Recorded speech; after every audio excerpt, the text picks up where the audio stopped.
What's up, everybody? We are live, if you're watching live, to break down the Thursday night football contest between the Cowboys at the Bears. Where my Turds at? Where my Turds at? Now, what we're looking at is this Cowboys and Bears showdown contest. We're going to try to identify who the best players are for the captain spot on DraftKings, who the best players are for the MVP, who we should get in our flex spots. And we're going to look at who are some of these Turds players. And when I say Turds, I mean low owned, low volume, crap players that seem to lead to showdown wins every single week because weird shit happens in showdowns. This is how you win them, right? You've got to identify the right pay down options and the right studs if you're going to try to win one of these. That's how it works. Do this every week, 3 times a week, every week. Where my Turds at? All right, so let's just jump right into the basics of this game. The Cowboys are headed to Chicago to take on the Bears. Game has actually, let me get the latest numbers here, but it was coming in at 43-point total, with the Cowboys set up as 3-point road favorites. And I'm just going to real quick, as I'm speaking right here, check to see if any line movement has happened since the open, 42.5 to 43, 3-point spread. So not much movement at all. Now, here are the stats, just kind of baseline stats, right? Cowboys run defense, 25th overall DVOA, not very good this season. Not the worst in the league, but not very good. Cowboys pass defense on the flip side has been very good, coming in at number 3 overall by DVOA, and it's just been a solid unit. Just a solid unit across the board. Part of that is, the Cowboys are able to hold the football a little bit longer with their style of play. Their offense has been clicking fairly well, so that has been a big part of it. Bears have been a pretty bad passing offense and a pretty bad run offense. They've just been a bad offense overall, although they've had a couple of nice games recently, a little bit of bounce back action, and so on and so forth. On the flip side, the Bears defensively, middle of the road, not as good as they've been. Not worth your first overall defense pick in your season-long team. They've disappointed us quite a few times this season. Doesn't mean they will here, but they have. DVOA-wise, run defense, number 12 overall for the Bears. That bodes pretty fine for Zeke Elliott in this matchup. Pass defense, 8th overall. So, above average. Above average, but not spectacular. Cowboys offensively have been very good, across the board. They've been a really, really strong offense this season. We've seen it in the numbers from Dak Prescott. He's just had a great year. We've seen it in the numbers from some of these pass catchers between Cooper, Gallup, and Randall Cobb, and of course, Dad Bod, Jason Witten mixed in a little bit.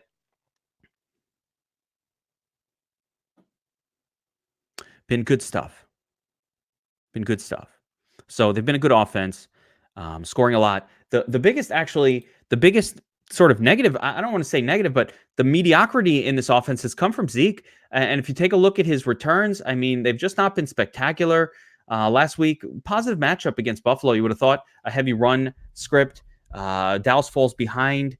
They threw to Zeke quite a bit, which made up for what otherwise could have been a pretty bad game. No touchdown. 7 targets kind of made up for it. That's like a touchdown score, but 12, he played well, but he just got scripted out of this one. And, here they're favored. I'm not expecting them to get scripted out in the same way. Zeke had a pretty decent game against New England and a mediocre game against Detroit. So you see, he's not really smashing even in spots when he should, but this technically on paper should be a smash spot. Well, we'll see what happens. So that's that Dallas offense.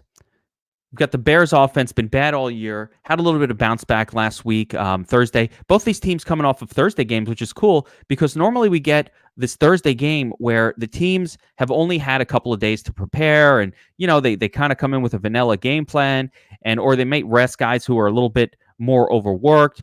And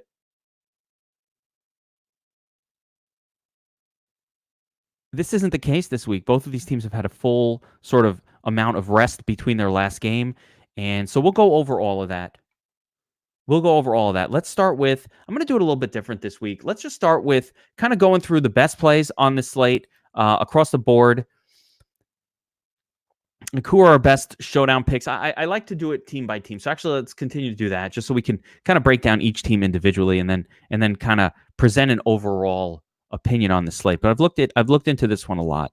Obviously, I'd rather the Cowboys be at home. It'd be nice because we could rely a little bit more on their running game at home, or that 3-point spread, Vegas spread, was more legit. Like, Cowboys are definitely a better team than the Bears this year. Much better offense. And I think potentially just as good of a defense, maybe better, or at least they have been all year. But let's take a look at the Cowboys side. And obviously, Zeke Elliott is a strong play in all formats. We know what his deal is. Tony Pollard is kind of hurt. He's getting all the touches. I love that Pollard is questionable. Like, this is a positive. Pollard had been, if you look at the difference between last week and previous weeks, Pollard really didn't get mixed in much at all. But in previous weeks, 4 targets, 3. He gets a little bit of passing game work. So we don't want that here. Here his passing game work kind of vultured some important fantasy points from Zeke. Most of the issue with Zeke this year and most of the change with him has been, he's lost some of his explosiveness. I don't know why. I don't know if he's hurt.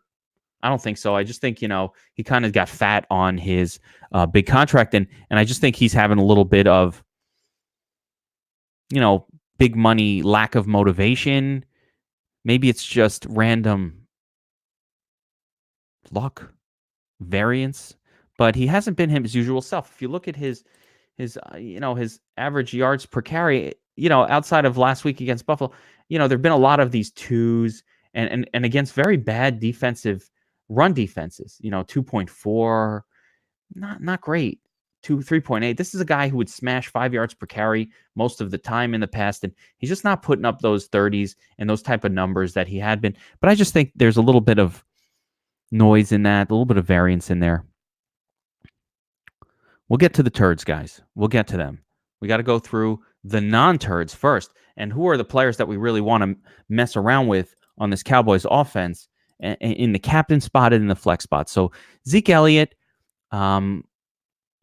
figure on he should be about on DraftKings about 15 to 20% owned in the captain spot. That range, I'm going to call it, that range. Expect about 15 to 20%. He's got a pretty decent shot in what's probably going to be a low-scoring game of putting up a big number, especially if he gets a lot of passing game work. Does that mean he's got a great shot to be in the nuts as the captain? Sure. He's the most expensive, though. So when you do that, all of these guys, when you look at them, this top group, they're very expensive. And notice that they're all from the Cowboys, which is really interesting, especially Michael Gallup. Like, what the fuck? Oh, wait. That's right. Hang on a second. So I only have the Cowboys checked off. But yeah, the only guy here who kind of mixes in from Chicago when both teams are enabled is Allen Robinson. So you have a lot of Cowboys. I mean, Trubisky aside, like, come on. But it's really Allen Robinson at the top here. Let me look at the projection system itself. So it shows a better sort of description here. Allen Robinson in there at the top group. Now, let's go back to this and take a look at just the Cowboys side. So Zeke is a top play. Going to be in a good spot. If you compare him with Dak, we actually have Dak projected a little bit higher overall than Zeke, and he's been really good about putting up big numbers, spreading the football around. So, he throws to Zeke a little bit. These two guys aren't mutually exclusive at all. But Dak has been a better scorer all season than Zeke. I mean, just as an overall, and he has a very high floor. So both of these guys are definitely strong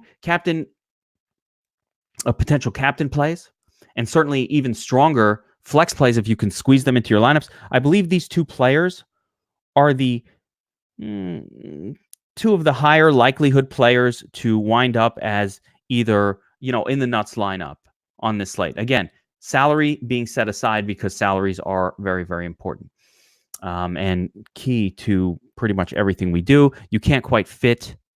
Let me get full screen going here, but you can't quite fit all of these studs in here, as you'll see. So you have to kind of find a balance for who to play at the captain position and who to play in the flex. If you're playing Zeke in the captain spot, we want to kind of play off of that a little bit and look at the game flow that probably leads to Zeke Elliott having a smash game. I mean, you don't want to make too many rules in showdowns because weird shit happens in showdowns. But if he's here, there's maybe a slightly less likelihood that Dak is the guy. It's not a massive that Dak needs to be in your flex because playing these two guys really costs you a lot. If Zeke is smashing, you would expect the Bears to be throwing more, playing catch up. So that might favor like a Zeke captain play might favor, a heavy passing game approach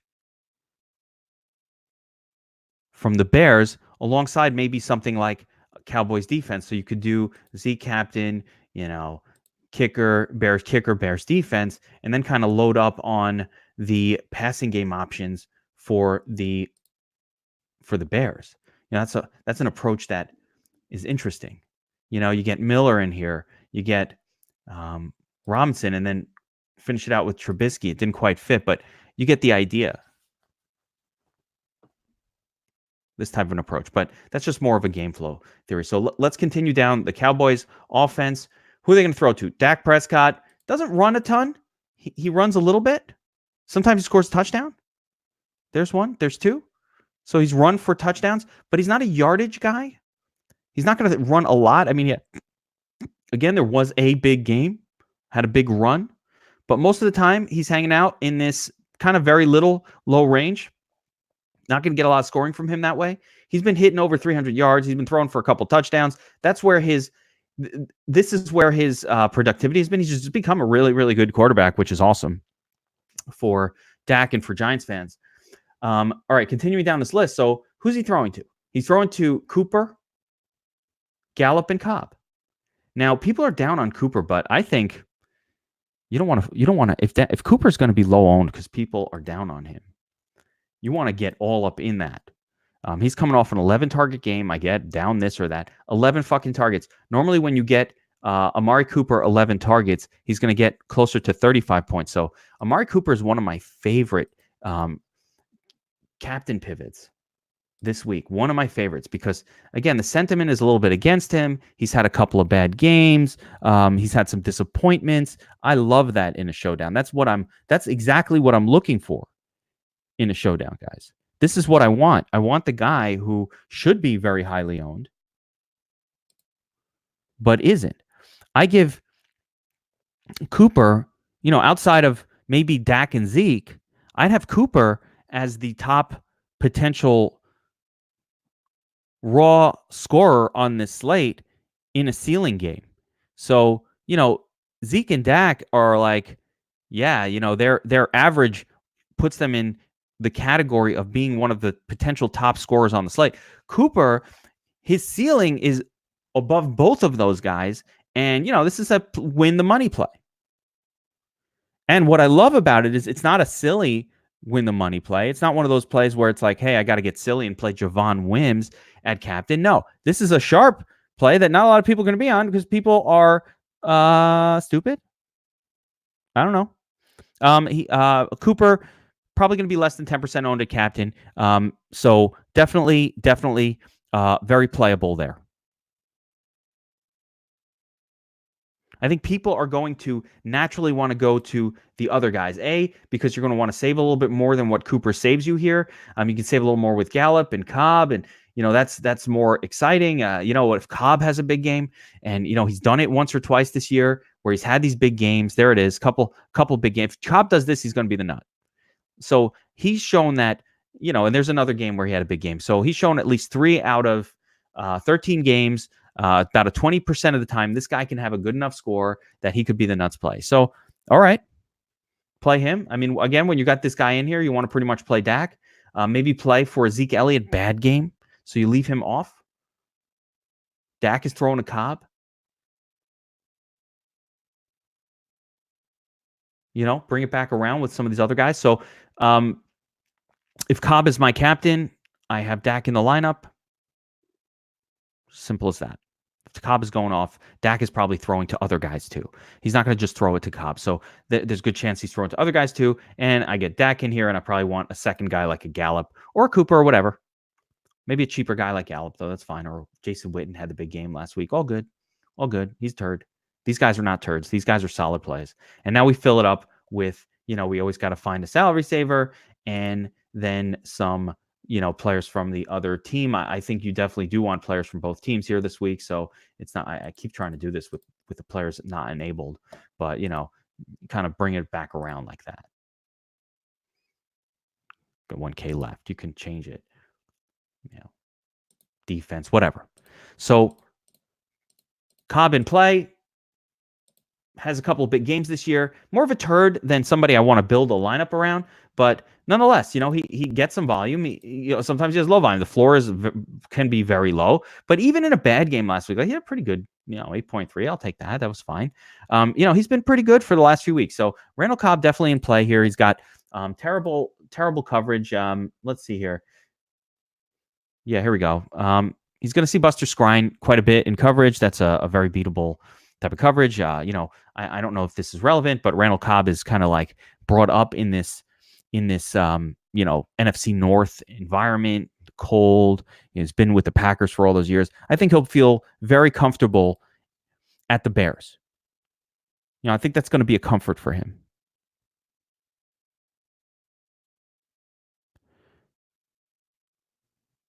There's no lockdown defender. Some people are asking some questions here. I just want to get to them. Zeke didn't have any training camp that matters. We're week 13. So we'll see what he does next year, but he hasn't been as explosive. We're week 13. He should be in shape at this point. If you want to get risky, play Trubisky. Sure. That is risky. But he's at home. No reason not to play Trubisky. And lockdown defenders. No, neither team has anybody that I would consider a lockdown defender that we need to worry about defensively. So all of the wide receivers, the pass catchers, are in play here. There's no Marlon Humphreys on either team to lock people down. Ownership chalk. It's a showdown. There's a difference between captain ownership and flex ownership. 40% is going to be chalk. 50%, these guys, there's a lot of players who are going to be 40, 50% owned in this thing. A lot of them between captain and flex. Captain rarely gets the type of ownership where you see extreme chalk. I think the highest owned captain, it's probably going to be either Zeke or Dak or something like that. Like Zeke or Dak kind of stand out. I think Anthony Miller will be very popular after last week as a captain play. If he's not, he should be. He's done a lot, so he should be if he's not.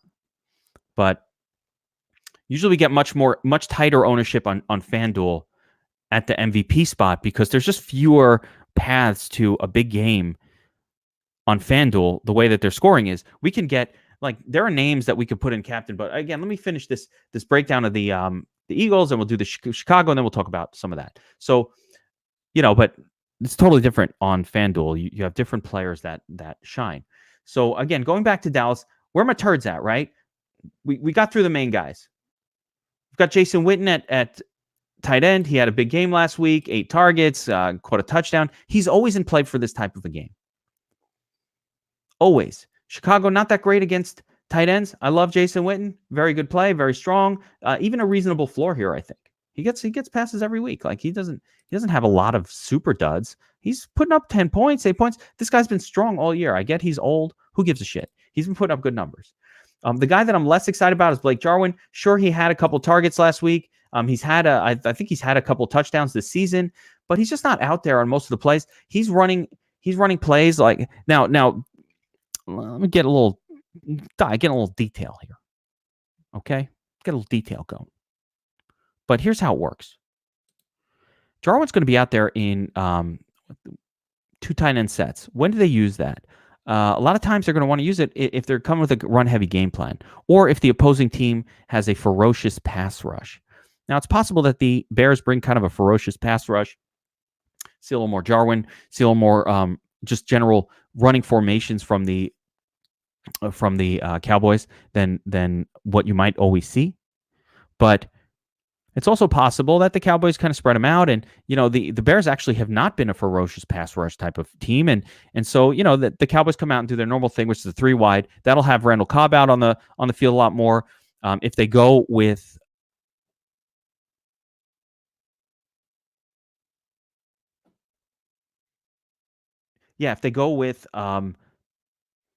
more 2 tight end sets, you'll see a lot more Jarwin than Cobb. Those two probably negatively correlate to one another. So that's where you want to have certain considerations.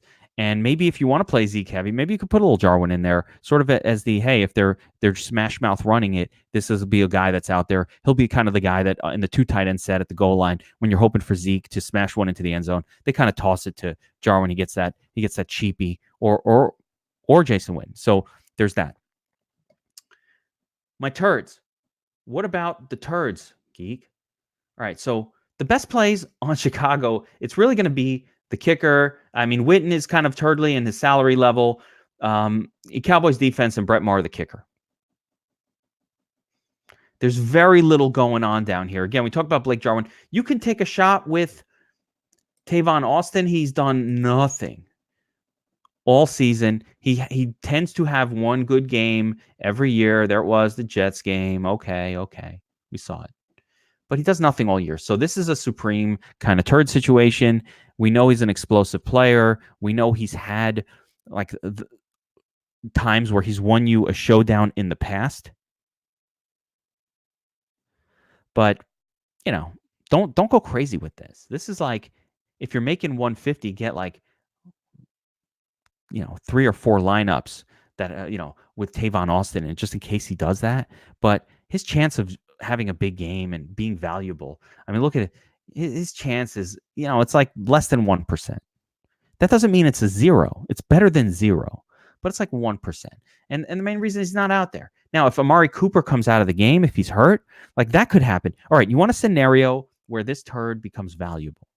It's if Amari Cooper's knee thing heats back up. He's had some knee issues, right? We don't know what's going on. He's not on the injury report, but he's had some knee issues. He's been in and out of the game the last couple of weeks. When he goes out, Tavon Austin is somebody that comes in the game. He's the next man up. And so if Amari Cooper hurts the knee, then Austin come out. If one of these other guys get hurt, Cobb's been hurt before. So there are scenarios where Tavon Austin comes in and then all of a sudden has relevance. We all remember him from college. Jets were going to take him in the first round draft pick, traded up. He was not a good pick. Like it didn't work out. But he's an explosive enough player. That's the scenario, though, that you're playing a Tavon Austin for. There's very few scenarios where he comes in and he's just awesome and he's a fucking turd. Yeah, there it is. The return TD as well. Yeah, I mean, I hear this all the time.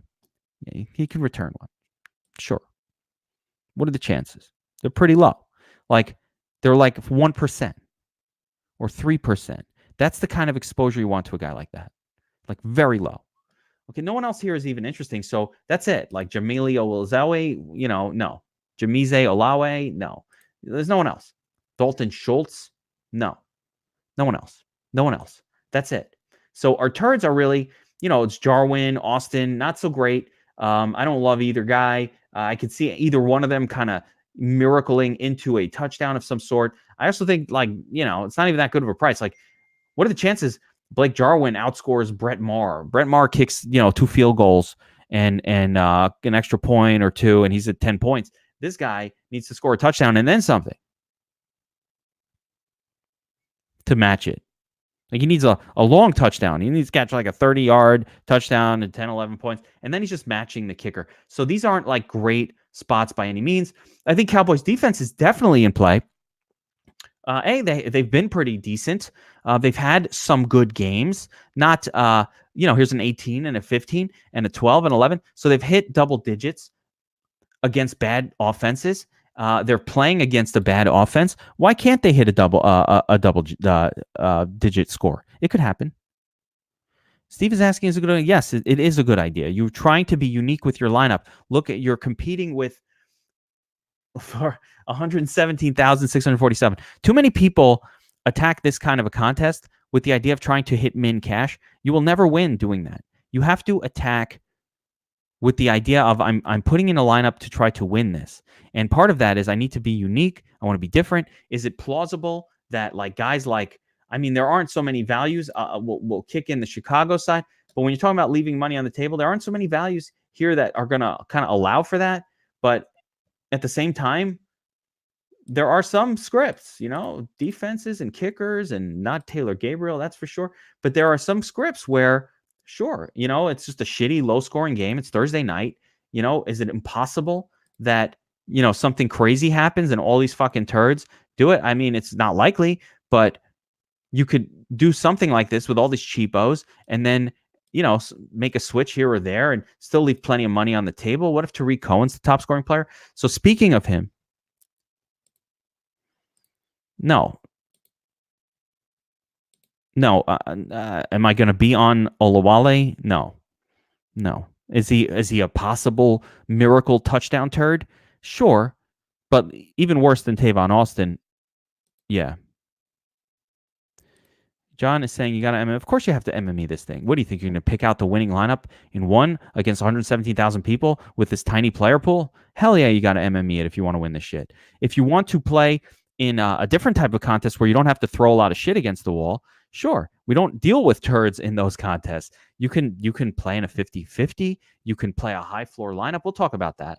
There's a high floor. There's a lot of high floors approaches. We already know what to do. We're going to play kickers. We're going to play kickers. We're going to play running backs. We're going to play quarterbacks, or we're going to play high volume wide receivers. But we're always going to start with, a kicker or two, maybe a defense. We got to pay down so we can get those studs in there. We want to raise up our floor in a cash game environment. That happens all the time. We think we're playing bad, and this is one of the things that you guys judge yourself on. I'm just going to get, before I go into the Chicago side, I want to clarify something. People judge themselves very harshly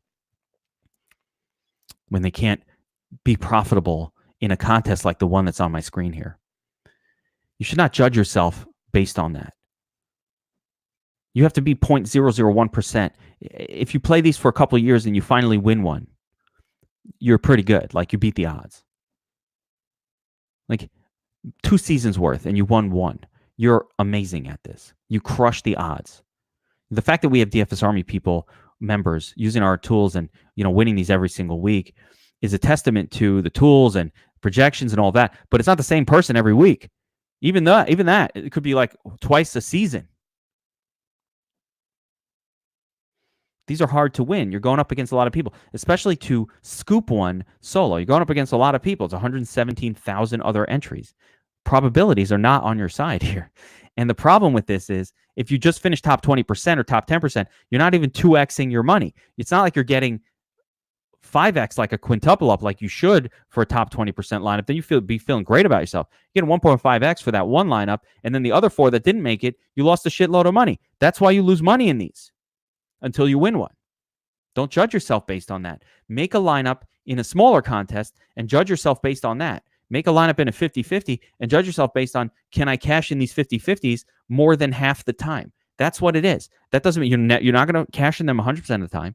But your goal is, can I cash in these like 60% of the time using sharp strategy? Or can I get even higher, like 65% of the time? Then you can determine that you're able to increase your wager and start to generate profit off of that knowledge. But you're not going to win this most of the time. This is a contest that we play in. You throw a lot of turds against the wall. You throw a lot of lineups against it, and you hope that you hit it once or twice in a season, especially a scoop. I've tied in these when the tie lineups come out, but those are negative EV situations. If I tie in this and I entered 150, I probably, if I'm in a massive tie, a lot of times I lose money on those, especially on FanDuel where the ties are even bigger. All right, let's talk about Chicago side here. I'm bloviating enough. Chicago, where my turds at? Allen Robinson, top play, top salary. Doesn't seem to be affected by Mitch Trubisky's suckiness all that much. I like that he's at home. He's coming off a decent game against Detroit. That was a good matchup. Giants, good matchup. Tough matchups. He's not done well. So, I mean, it's something to keep in mind. He's not my favorite captain play on this entire slate, but I do think he's the highest raw projected player. Let's see here. He's the highest raw projection of any player Here we go. We're sorted by fantasy points. So he's the highest raw projected player of any player on Chicago. Let's just bring up Chicago here. We can do it like this, right? He's the highest raw projection by a little bit, followed by Trubisky, and then we've got sort of this other group. Robinson's also the most expensive. So, take that for what it's worth. But I like the PPR format. He should be pretty good. He's had a lot of good games. He has potential to be a captain. He has potential to be one of the top captain plays on the slate. It's not super likely. I like the players from the Dallas side a little bit more, but that doesn't negate him. The negative for Allen Robinson is his salary. It's right up there with the other studs. So you're not just saving a whole lot going to a, quote, Chicago player, which, it'd be nice if we could, but we're not. Again, between Robinson and Cooper, I think Robinson will probably be higher owned. But I can't say for sure. Trubisky, sure, he's had some good games. He 27-pointer last week. This is Dallas. I don't really foresee this type of performance. Dallas is a team that mutes opposing fantasy scoring a lot of time. They're a good defensive team. It's not Detroit. It's not the Giants. It's an actual good defense. And this is what he looks like when he faces a good defense. It's usually not as good. That doesn't mean he can't do it, but I don't think it's a high likelihood that Mitch Trubisky is going to be one of the better plays on the slate. I see the projection. I see all of that. He's a quarterback. Quarterbacks do well. He's pretty cheap on DraftKings. So, what we're comparing him to is like a Michael Gallup and a David Montgomery and these type of guys, right? So I like him more because he's going to have the ball in his hand more for sure in cash than a lot of these guys. Probably pretty strong cash play overall. These guys are all strong cash plays. They have really high floors. Like, you could lock in 13 fantasy points, another 20, another 18. So you could lock in some points here. But I don't think Trubisky is someone I'd have a ton of at captain on DraftKings. Definitely not my cup of tea. When he's throwing to got Chicago up again. He's throwing Robinson. He's throwing Anthony Miller. Anthony Miller's coming off a big game last week. He had 13 targets. We were all over him, and it worked out really well. He looks the part. I've talked about this in various breakdowns. I liked Anthony Miller coming out of college. He's a big season-long Says favorite as well. Talent-wise, he was good last year, playing with a broken hand. He's finally coming on. I love him here in the spot. I love him in the captain. He's playable at captain. He's playable in the flex. He's playable everywhere. Let's see what Josh says about Anthony Miller. He loves him as a core play. Love what Miller does for your lineup. He opens up some salary. So everything good here with Miller. All good. We like Miller. No Taylor Gabriel is what makes it good. To understand it, to be clear. That's what makes it a good play. If Taylor Gabriel's out there getting his 14-6, whatever he gets every week, then Miller's not as good. The other thing that makes it positive is because the Bears are underdogs, they're probably throwing a lot. They should be playing from behind. It's not a lock that will happen, but that's what we think. Now, if those guys are doing well, if Miller and the passing game is doing well, it doesn't bode the best for David Montgomery, but it's not terrible either. I don't think you could tie them in together in a major way. As far as David Montgomery, the primary running back, goes for the Bears. I mean, he could easily get game flowed out of this one.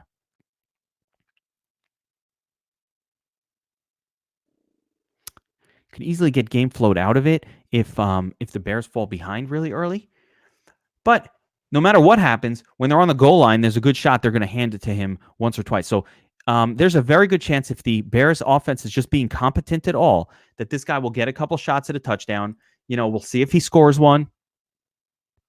I don't expect a monster game. He's not somebody I'm going crazy with, putting him in the captain spot. I'm not expecting that. I could go 5%, 3%.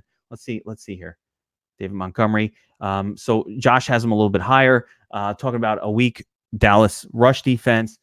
I'm not quite on board with Dallas's. I mean, they're not good, but I've just not seen where David Montgomery has taken advantage of those matchups recently. So he's someone who can get game flowed out. Don't sleep on this guy. Play him, but I'd be more of like a 5% in the captain spot range guy. I like him more of a flex play, but not a lock for points. We've seen him get game float out of these games. We've seen him just not be used a lot. We've seen him do a lot of these type of fives and sixes. So almost no target, almost no passing game work recently. And the scores have been pretty muted outside of these two games. So, I don't think I'm a 20%er on Dave Montgomery at captain by any stretch. I don't mind him in the flex. And he's playable at captain, just like he'll be very low owned. So if you do that, you'll have some leverage on the field, I think, for sure. All right, so looking more at the passing offense for Chicago, two more players that come to mind. There's no tight ends on the team that are of note, but we have Tariq Cohen, the running back / wide receiver. I think he is he's always a wild card. I think he's playable in every kind of situation, every spot. He's coming off of mediocrity, not doing much, but that doesn't mean shit. This guy at any point can break out. He's not done it this year. He's had okay games. He's not done the sort of Tariq Cohen takeover that he is capable of. But I'm telling you, this guy is super talented, and if they give him the ball, good things will happen. They don't do it. It's Chicago. They're not a good team. They're not a smart team with their players, apparently. But Tariq Cohen is a great player, super explosive, can put up a 20+ at any moment. He's won people $1 million in the past. And he's absolutely a threat to have a big game here. And I think he has a pretty decent floor as well with no Taylor Gabriel in there. I think he will be used in passing situations. It wasn't super apparent last week at Detroit, but that's almost a good thing. Because the week before, he got 9 targets against the Giants. And did he do a lot with them? No, but you give me 9 targets again and a bunch of carries, and I'll take my chances. It's not about the result a lot of times. It's about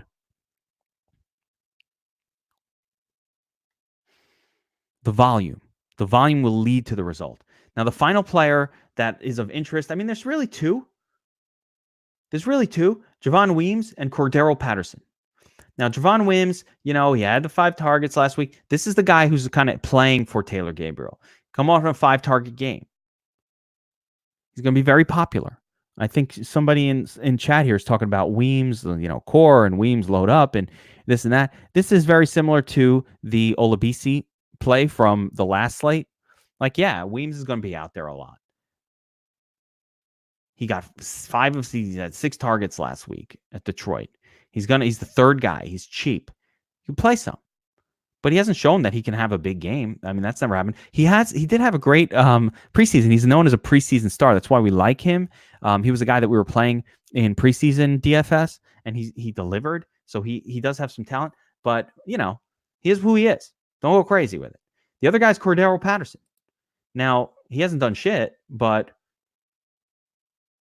Cordero Patterson's that type of turd that sometimes wins you a tournament. All of a sudden, he does something. So, do I love him? No.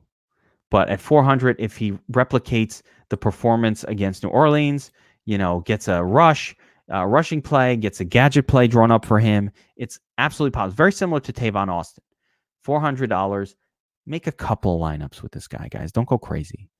Okay? And that's when you're making 150. If you're making one lineup, you don't want these kind of turds in those lineups, guys. I don't know how to. I'm going to stress this. If you're making one lineup, if we're attacking a normal contest, me and 10 of my buddies, we're all going head to head, or we're all going up in a 10-man league. I'm not playing Cordero Patterson. I'm probably not playing Javon Weems. Why? Because I'll take my chances with the floor of the kickers for about the same price. I'm not going to play Javon Weems where, a great game for him is pretty much what a kicker does every week. Now, he could beat that. He can get a touchdown, get to 17. That will win the tournament if he does this. If he does this and includes a touchdown, 17.6, that will be a tournament-winning score. Let's be clear on that. So you want some exposure to it just in case. But it's not like this guy has a floor that's higher than the Bears, the Cowboys defense, these defenses or these kickers, and he's right around the same price level. Sticking with the Bears. Bears defense, Bears kicker. They're at home. They're in play. One of the things we noted in our study of these showdowns is that defense against the captain, whoever you choose as the captain, when you choose the opposing defense, that has won the nut lineup 17% of the time, or at least it did up until the start of this year. And I've seen a lot more of that kind of thing going on. So keep in mind, don't be afraid to have, definitely don't be afraid to have like Zeke captain, Bears defense. Now, that might seem counterintuitive, but weird shit happens in showdowns. And here's the thing, or not Zeke, or like Cooper, right? You got Amari Cooper in there, and you got Bears defense. Well, if Bears defense is doing well, Cooper. No, they're not. That's not the case. Bears defense could do well. They could score a defensive touchdown, catch an interception, return one, get a fumble, recovery, touchdown, and then the Cowboys are out throwing the rest of the game. So there are absolute scenarios where a player from the Cowboys, a skill position player, is in the nuts as captain, and the Bears defense is there in the flex. That's not out of the question. As a matter of fact, again, it's been fairly common, and it's one of those things that you get a lot of uniqueness in your lineup, which is almost more important than who you're putting in your lineup, having some uniqueness to it in these type of contests, because what you want is when you win one, you want to scoop it. You want to take all the money. You want the full 250K. Why? Because that pays for every other entry you've done in this contest for your whole life. It's funny, on social media, I get these weird responses to things like, somebody wins 50,000. Bro, you spent a lot of money trying to get it. How much did you lose? I'm like, dude, when you win 50 grand in a contest, like, for the vast majority of people, no matter how much you've ever lost in your history, that dwarfs it. Not everyone. There are massive high volume pros, but for the 99.9% of people playing, like, you 150K win, 250K win pays for all of your DFS, guys. You don't lose all of your entries, even when you play. So come on, only takes one. That's what we're playing for in this. If we're playing to try to win cash games, it's a different approach. So where my turds at? There are some other kind of crapo plays at tight end for the Bear. I mean, if you want to get really silly, Horsted and JP Holtz, okay. These are the tight ends. Got a target, scored a touchdown. JP Holtz, he's out there. He actually ran more routes than Horsted last week. These are super turds, guys. Under, like, just only if you're making 150. Only if you're making 150. That's all I could say. Only if you're making 150. So mess with these guys. But you got JP Holtz, you've got Jesper Horsted, and, Cordero Patterson. All like guys that are probably giving you a 0. Probably. But if they don't, then maybe if something miraculous happens, they can help you win the 250K. You see it frequently enough. Some rando, Cordero, end around, touchdown, 13 points. And all of a sudden, Cordero Patterson's in the nuts, and you're like, fuck, I don't have any shares. But if you had 3%, 5 shares out of 150 in your nickel game or in your 50-cent game, then, hey, you're like, fuck, let me find those Cordero lineups and see what the rest of it looks like. And maybe you have a shot at the win. You don't want to waste too many lineups like that, guys. It's a lot of money bleed. Don't do too much of that. But where are my turds at? We got to find these guys. So here we go. Let's just take a quick look at what you might do in a cash game or a high dollar sort of smaller contest where you're trying to play it conservative. I think at captain, you're choosing between Dak or Zeke. I don't have a problem with either guy. Let's go with Dak. He's got the higher. I think he has a higher projection. So, if we just look at raw projections, let's get the projection system going here. Raw projection, Dak is a little bit higher than Zeke. So let's see what the Dom says if you just kind of make a lineup here. Now, Dom usually wants to jam something cheap in there and then jam in a bunch of high value guys. That's fine. Bears defense, Weems, and then all of this. That's not how I would approach it. Like, if I'm doing a cash game, I want to get my kickers going. That's what I want to use to afford higher price players, because I just think when you get 2 kickers in here, you're pretty much locking in, any kicking points. I mean, it's got a floor higher than 0. Mar gets 8 points. This guy, if he gets 6 points, okay, 15. They were cheap, but it opened up the ability to play Dak here and then load up on some other players with some floors. So, who has a floor? I think Miller does come with a floor here. He's one of only 2 really viable wide receivers for his team. We like everybody else here. Want to go Trubisky. I'd like to get Zeke in there. Can't quite fit him in this approach, which upsets me.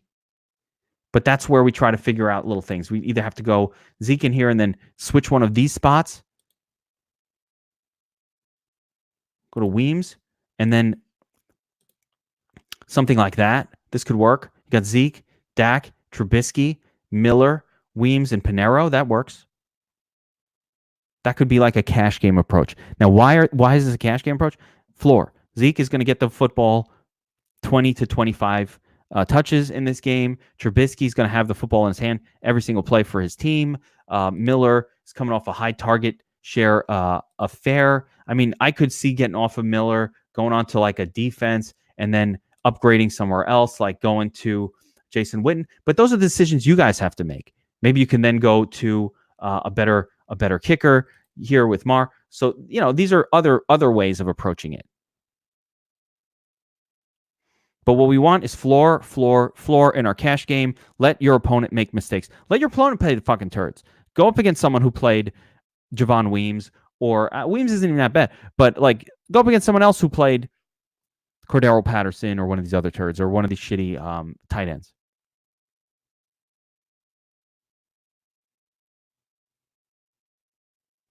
Okay.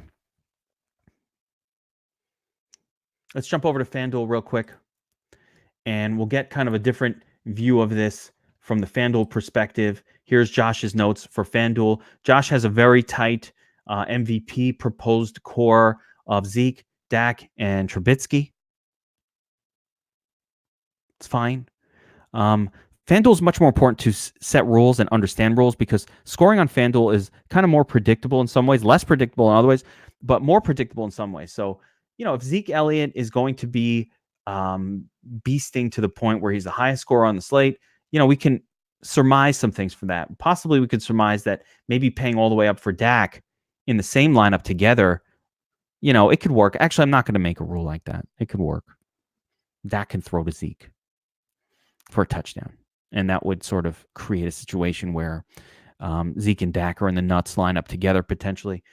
Zach, again, highest raw projection. So from just the raw points, if you just run this, where's the Dom station? If we just run it for FanDuel, my expectation is we're going to see Dak in the MVP. I want to go over some rules for the various possibilities for MVP. But yeah, I mean, you'll see Dak in the MVP, at least in the first one. Weems is the salary saver. Miller, Robinson, Zeke. This is an interesting lineup. I think this is a good lineup right off the bat. Other ones with Zeke, similar group of players here, but just mixed up a little bit differently. See the same group of players here, just mixed up a little differently. So really interesting there. Which groups you're going to see. Same kind of group. On FanDuel, Weems is so cheap at 5K that he's going to be a very, very popular play. There's no, he's there with holes, and basically that's it. Like, even Horsted's priced more. Javon Weems, he hasn't done anything, but he's out there. He's out there every single play. Or not, he's out there 50, 60%. Again, could he be another Olabisi? Yes. But when you're dealing with the cheapest player on the slate, then even a 0 does not ruin you. Now, why is that? Because even a 0, the lineup construction that I can have if I spend the full cap and I have Weems in there is different from everybody else who doesn't have Weems. So he will be high owned for good reason. Is this guy a captain? No. But should he be in your flex? He's definitely in play there, because you can take a 0 and still have a decent lineup. When you look up from the turd level, to get from Weems to anybody who's probably got a greater than 5% chance of not scoring a 0, we've got to go all the way up to Witten, Pinero, this group here. We show them both? Yeah. So you got to go all the way up from 5K. This is probably a 0, probably a 0, probably a 0, probably a 0, probably a 0. probably a 0, might do something. So there's a 3K difference. Now, can any of these turds have a decent game? Yes. Is it likely? No. Are most of them most likely a 0? Yes. Tony Pollard, we don't even know if he's going to play. Blake Jarwin gets like 1 or 2 targets every game. Can he do better than 0? Yes. Horstat, 1 target. Cordell, 0. Austin, potentially 0. So a lot of zeros here between 5K and 8K. And that's very important because there's a safety in paying down.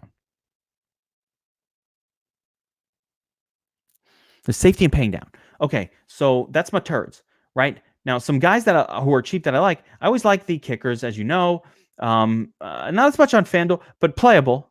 This is a game where we're going to want to pay up a little bit, but I always like the kickers a little bit. I love Tariq Cohen. I'm saying it again. Tariq Cohen is a tournament winner. Does he have a high floor? No, but he can win you a tournament. He can put up 26 points on FanDuel. He can put up 26 points on DraftKings. He's an explosive player. If they throw to him, he gets a touchdown. They definitely use him around the red zone in wheel plays, match him up with a linebacker. So he is absolutely in play. Do not sleep on this guy. I can't say it enough. Don't sleep on Tariq.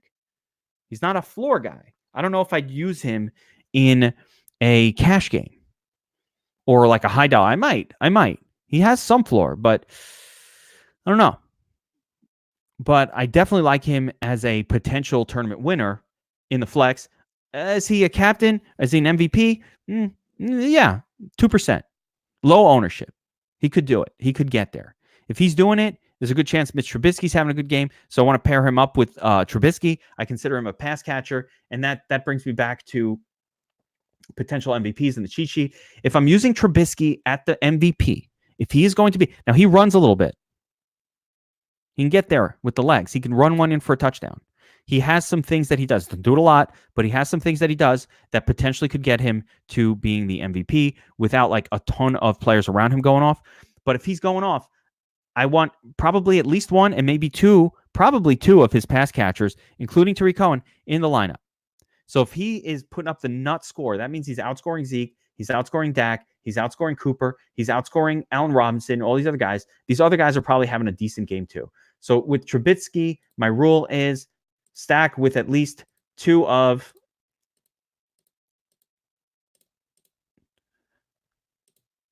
and then we put in his pass catchers, Robinson, Weems, Miller, Cohen. And then if you want to include the fucking super turd tight ends, you can. I'm not going to do it, but you can. Again, locking a quarterback, I would never do this in the flex. He can run, and the sharper play is maybe just to lock him with one, but I think you get a little bit of uniqueness locking him in with two. With Dak, we want to lock with no less than one of, and I'm going to put his main guys in here, Cooper, Cobb, Gallup, Witten. You want Jarwin? Okay, fine. Put Jarwin in there too. Okay? That's how you're going to set it up. So we're trying to run these. You can determine how much you want of each player. In the captain spot, I might say 30% Dak, 25% Zeke, or 30% Zeke. I got enough room here for another, I could do 20% Mitch, and then I can get a little bit going on some of these other guys. Like I said, I like Cooper a little bit. I like Allen Robinson potentially. I like Tariq Cohen. I want to take a shot with him.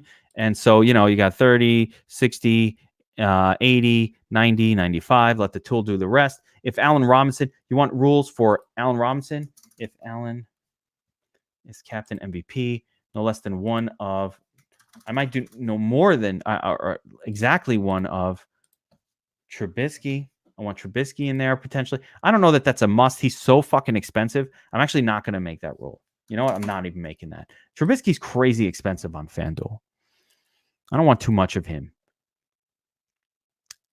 He limits your lineup. He's very expensive. He got the high floor, but he's very expensive. If he has a good game, sure, it's worth it, but he's very expensive. So I don't want to force him because there's going to be situations where some of these guys emerge and it's just more of like a lot of players score and, weird shit happens. And I always say this, weird shit happens in showdowns. You don't want to have too much of just one guy.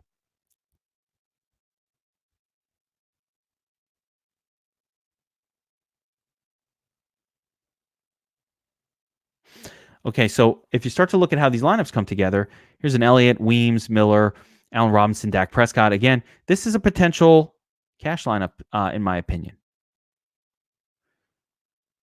Zeke, Dak, we want those two guys for sure. Allen's and Miller, so you have the best of the Bears. And then Weems, the cheapie. You have all the Bears wide receivers. This is a situation where you have all the Bears wide receivers, but no Mitch Trubisky, because you can afford them all if you don't play Mitch Trubisky. Interesting. But remember that on FanDuel, you need the highest scoring player in your MVP spot. If you don't have the highest scoring player on the slate in your MVP slot, you're not going to win. So we want to go by the likeliest highest scoring player on the slate on FanDuel to put in MVP. And let me kind of get an idea here. But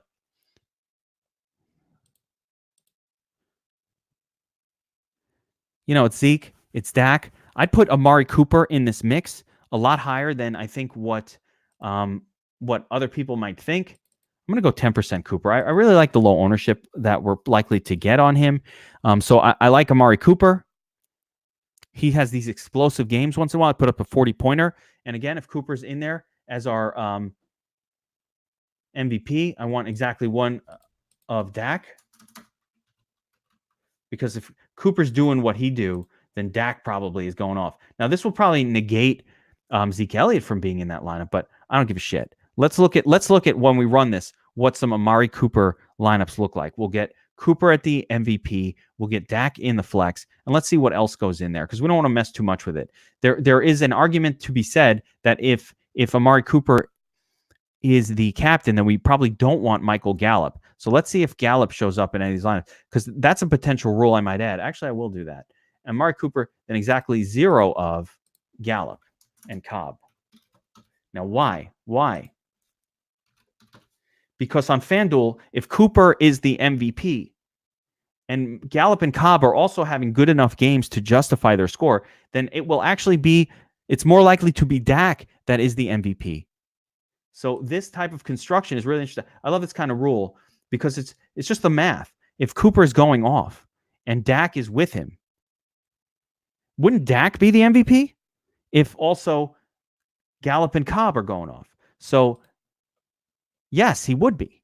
That's why you can make a rule like that. Now, it's not 100%. There are times when weird shit happens in these tournaments. We know this. But let's find one of these Amari Cooper lineups. It's probably going to be towards the bottom because we did a lot of forcing, right? Here it is. So you get Amari Cooper, Dak, and then you get Trubisky, Miller, Weems. Like, this is a pretty interesting lineup. This is a tournament winner, potentially. That's a situation where, Zeke didn't do his thing. It's all Cooper and Dak doing their thing. This is how you win a tournament, this kind of a lineup. So I want you guys to pay close attention to it because these are really important. I love these lineups, these Cooper ones, when you have that rule in play. It's going to force Dak in there with him because, again, if Cooper's beasting, Dak is probably having a good game, but is he having a great game? The better way to do it would be an if-then, like a further statement, like if Dak Prescott is in with Cooper, then don't use the other guys. Rather than forcing Dak with Cooper because Dak is so expensive. But, what you end up having is Javon Weems forced into every lineup. Now, just kind of talking about the optimizer here real quick, since I've been using it to kind of show you guys how to make some of these lineups, I want to point out that you're seeing Javon Weems, because he's so cheap and has a reasonable projection, in 80% of lineups. I don't want 80% exposure to this guy. As much as I just said, at 5K, let's see what Josh has for him. But at 5K, like, he almost can't hurt you even if he does very bad things. But I don't want full exposure to this guy. I don't want full exposure to that guy because he could put up a 0. I don't want a fucking 0, even from a 5K guy. So here's what I do. Take Domination Station. I control his flex. How do you control it? I click over to flex and I set an exposure. Now, John is asking, what's the difference between optimal and tournament mode? The way optimal mode works if I set a max limit of Javon Weems, and he's the highest, Javon Weems is the perfect example. Actually, I'm going to show you guys in live action right now. Javon Weems is the perfect example. What did I set tournament mode yet? Yes. All right. Let me show you optimal mode first. Okay. If I set Javon Weems to 30% max in the flex, in optimal mode, what will happen is he will show up in the first 30% of lineups I generate because he's the highest projected player on a points per dollar basis, and then he'll just be gone for the next 70%. And watch how that plays out. Let's look at the flex. Here he is, 100%, 100%, and now when we start to hit past the number, it starts to come down on the exposure for him. You don't see any more Weems, and he's dropping down, and he'll end up at 30%, right? Notice how that happened. I'm going to show you this again. This is really important. Pay close attention. Watch what happens with Weems. 100%, 100%, 100%. And then just once he gets past 30%, he starts dropping. And now he's going to drop all the way down to 30% exposure. Now I'm going to show you what it looks like in tournament mode, where in tournament mode, we're going to spread out that exposure across the 50 lineups we're generating right now to where he's never more than 30%. Watch this. Where's Weems? 30%, 30%, 30%. They're generating, but he's only being dribbled into lineups at a 30% clip. This is the difference. I hope this got through. So that's what tournament mode is. That's what it does. It works with your max exposure so that that player is, rather than showing up in the first 30% of lineups, he's spread out through all of the lineups you generate, but no more than 30% of the time. Okay? I hope that helped. It's one of my best explanations of what it does ever.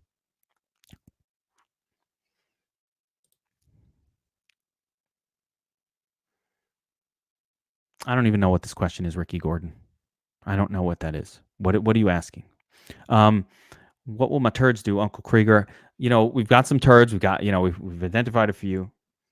More importantly, it's picking the right plays around some of these turds. So let's look at what happened when we set the limit of 30% on Javon Weems. I might go to 40% or 35%. I really like the $5K salary. I think if he does anything at that salary, he could be in the nuts. Like I said, we don't need a 12-point game from him. We just need some receptions. Again, very similar to Olabisi Johnson. He's going to be high owned.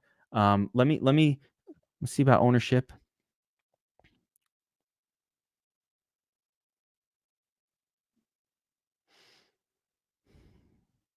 Going to be high owned. I mean, he's probably going to be 30%. That's about right. He's going to be about 30% owned. You can go above ownership. You can go below 35. He opens up some interesting things in your lineups.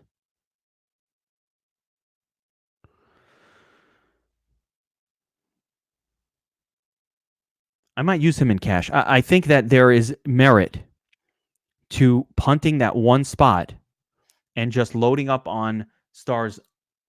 I think there's some merit to it. So, like, I want Zeke. I want Dak in my cash game. And if I put this turd in here, Weems, again, potential for a 0. Don't say Geek said Weems is going to have a good game.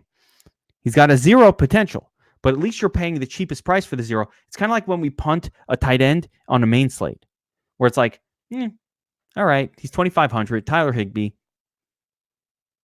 This week we've got the tight end from Carolina. Like, I can't, or Ian Thomas, like, he's 2,500. If he gets Olsen's normal 5 to 7 targets, what if he doesn't? All right, use 2,500. What did he hurt me? You got 3 catches. You got 6 points. Okay, thank you. It's fine. As long as it's the cheapest, there's safety in paying the cheapest amount because the rest of your lineup looks different. So, like, now what can I do? Well, I could put Amari Cooper in here. I could put David Montgomery. How about this combo? You get the running back. You get the best wide receiver. I mean, fucking A, right? You want to put Trubisky in there instead? Say, oh, well, Trubisky is a quarterback. I don't know that you need Trubisky, but I mean, like, okay, you could do it, and then you can get a kicker in here. So you can get both quarterbacks, kicker. Where's David Montgomery? Get Miller in here. I like Miller time a little bit. So I mean, you could do that and get a Allen Robinson in there. Get both. We don't need Trubisky. We got his pass catchers. So there's a few different approaches where with Weems in there, we could build some really, really nice looking lineups. Dak Prescott gets you all of the passing touchdowns for Dallas. Zeke gets you all of the rushing touchdowns, and then you've got all of the Chicago wide receivers.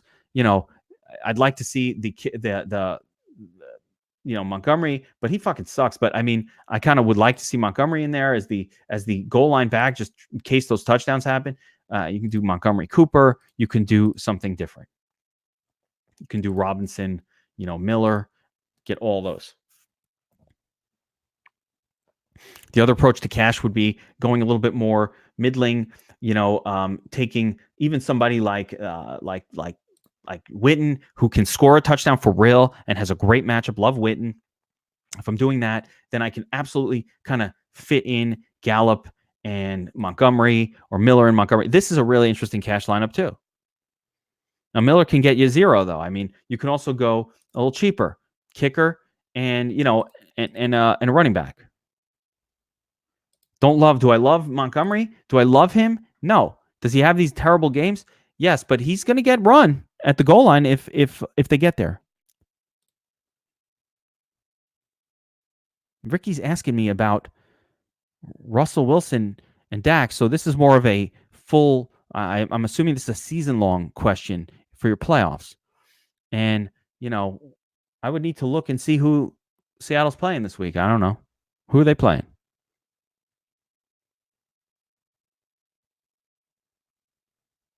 Is that even on the main slate? No, it's like a Monday night game. Let me see who they're playing. Sunday night game. Rams. Yeah, I mean, I'd play Dak over Russell. Rams are a good defense. I think that Russell will be fine. I'm playing him, but I'd probably play Dak over him, I think. It's a backup situation for running back for Dallas if Pollard is out. It's not that he's in play. Alawawi is the backup running back. Is he in play? No.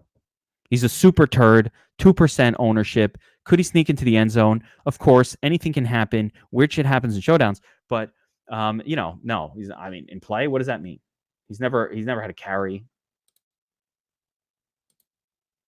He's had a target once in his career this season, in week 1. Yes, John Rios. Yes, Pollard is out. Zeke will get all of the carries, all of them. He will get everything. Does Dak have a safer floor than Russell, who's the higher ceiling? Again, I thought I answered that one, but floor ceiling. Yes, of course, Dak's floor is higher. Russell has a very low floor. They'll lean on the run if they can, and they're playing a tough defense in the Rams. So, Russell's awesome, though. He's got a very high ceiling. Hey, yo, Rhino. What up, Rhino? Tavon Austin. I talked about Tavon Austin quite a bit earlier in the thing. Tavon Austin's a fucking turd. Okay, he's won. He has an explosive game once every season or two. I think Tavon Austin's biggest sort of interest to me is if Cooper or Gallup or Cobb, all guys who've gotten hurt in the past, if any of them get hurt, Austin will be in the game like as a wide receiver, which could increase his volume. But I think we need an injury for that or a miracle. So 5% or less, he's a turd. He's one of these players that you could take a couple shares of. But again, don't murder too many lineups with guys like that.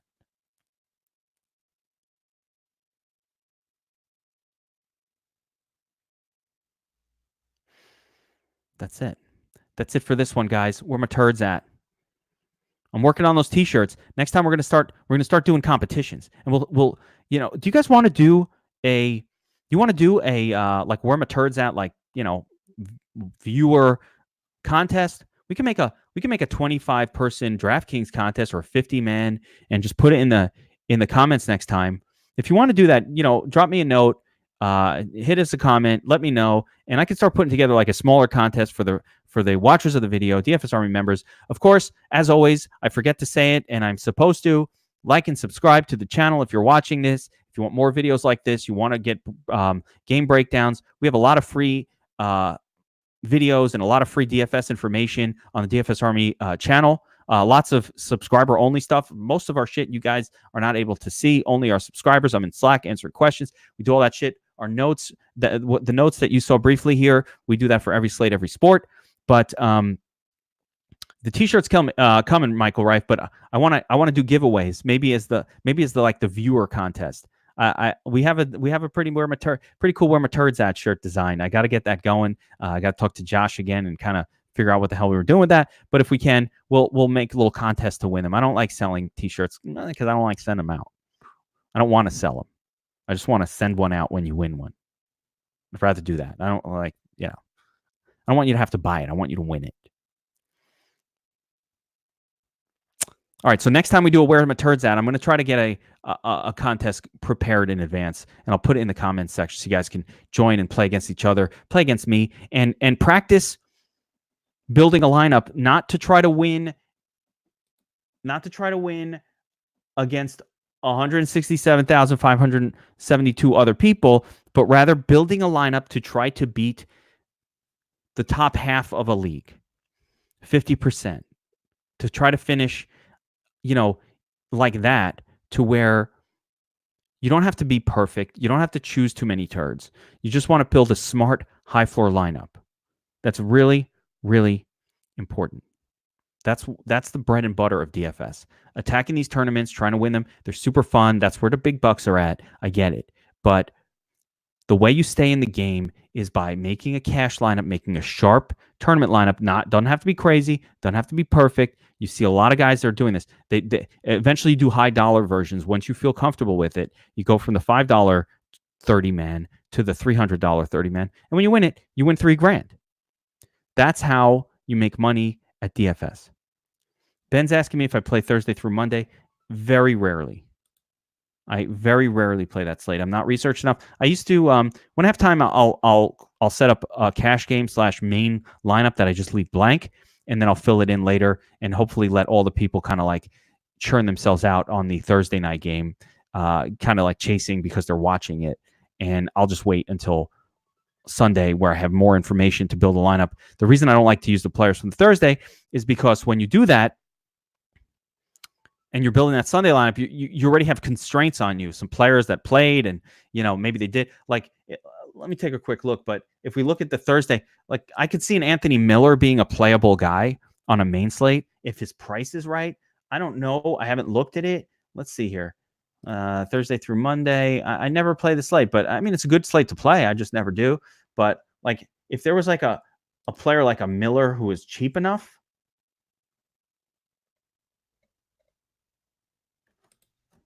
yeah, there he is. I mean, 4,500.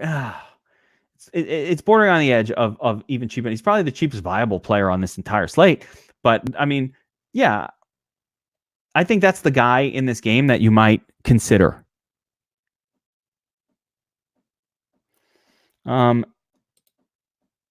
Santiaram's asking about Cobb. I like Cobb. I talked about him in the early part of the breakdown. To be clear, he's had 3 or 4 big games this season. That means like that, 20, 25, 28% of the time, this guy has a big play. That's enough for me. We're trying to win a tournament. He has a floor. He's going to get a few targets every game. He's in a good spot. And I talked about that he's very comfortable in the cold, NFC North, a lot of history against his team. So yeah, I like Cobb. Not in my cash lineup because he's got a fairly low floor. But I like him overall. But again, if Cooper is your MVP, then I'm probably not going to have Cobb in the lineup. I think if Cooper is that guy, he's going to eat up all. If he does enough to be the MVP, he's probably going to eat up all of the fantasy points from Dak.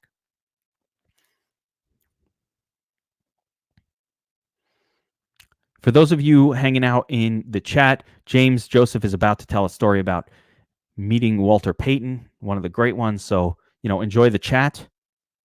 I'm going to call it a day. Good luck tonight in this contest. Let's play it. Let's win it. Helmets up. Get your DFS Army avatars going. Represent. We're coming to the close. This is fantasy playoffs too. So DFS Army subscribers, I'll be in Slack. If you have questions, who starts it? We've got our season-long guys going strong in the season-long channel. Going to help you with your fantasy playoffs as always. And, I'm here to talk about this game. Josh, DFS Up North, is in my Geek Speak channel as well, talking about this showdown tonight. He could break down his approach, his sheets, and all of that. And hopefully you guys watch this and get something good out of it, get a little bit better, and try to take one of these down. Let's do this. Good luck tonight.